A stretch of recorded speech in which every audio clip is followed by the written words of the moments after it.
Salam mehmanlar. Şuraydın yürüte sesini dinleyenimde lezzet aldığım bağışıydınız. Kuvat çekedim kayışmayınca yerine etip veriyen. Dinleyen lezzet alın. Terbiyeleriniz düşünmeyin olsun. Yanlışım olsa bağışlar verin. Kuvatcan, Gülcan kovuluk olsun. Nahak azaplarda kıynaldı canım. Göklerde tutaştı vahufganım.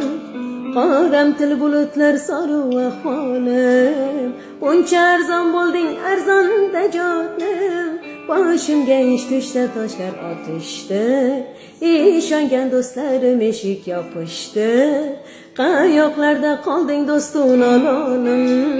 Buncha arzon bo'lding arzonda jonim. Yorimga ayladim jon